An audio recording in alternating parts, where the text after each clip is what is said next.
ISEFAC Bachelor a eu le plaisir d'accueillir aujourd'hui, le 14 juin 2018, l'ADTEM, donc le club Jeunes Pro, et le club Luxe de l'ADTEM, qui est la première association de marketing en France, pour une conférence assez spéciale, mais très tendance, qui portait sur le luxe et les influenceurs, avec pour thématique influenceurs.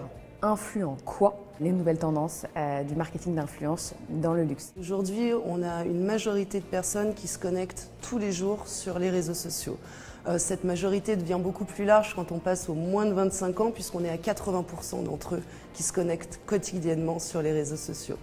D'autres chiffres clés qui concernent particulièrement le réseau social Instagram, c'est que 62% des gens qui y vont pour se connecter, y vont pour justement suivre un influenceur. Et là, on arrive du coup sur l'importance du marketing d'influence, notamment sur ces réseaux-là, ces réseaux sociaux visuels qui sont particulièrement utiles pour tous les univers de la mode, du fooding, du lifestyle, tout ce qui est très visuel finalement. Quand David Guetta va faire une publicité pour un casque audio, bon, on ne sait pas si le casque est bien, s'il a vraiment testé. On sait en tout cas qu'il a pris un chèque pour ça. Les influenceurs, c'est différent. Il faut qu'ils parlent de choses qu'ils ont déjà testées, un vrai vécu, une vraie expérience, et c'est ça qu'ils vont transmettre à leur communauté. Donc si la marque arrive à bien s'insérer dans ce contenu-là, à ce moment-là, ça marche.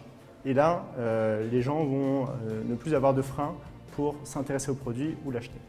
Clairement, le fait d'être un influenceur, pour moi, ça me permet de rencontrer énormément de personnes. Et on part souvent sur des principes d'échange, notamment, je me rappelle d'une marque d'imprimerie qui nous a contactés, qui voulait imprimer nos leaflets en échange d'une visibilité. Donc du coup, j'ai remercié cette marque d'imprimerie. Ils ont eu plusieurs clients par la suite. Ils nous ont appelés pour retravailler ensuite avec nous.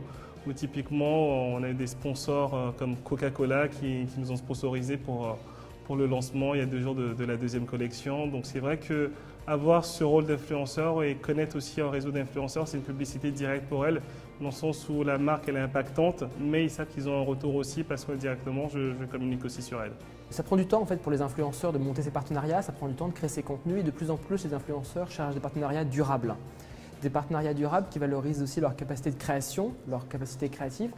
Et il y a un exemple qui est intéressant, c'est comment la marque MAC Cosmetics a évolué dans ses collaborations influenceurs. Par exemple, au Moyen-Orient, ils ont fait une collaboration avec une blogueuse qui s'appelle Fouz, enfin The Real Fouz.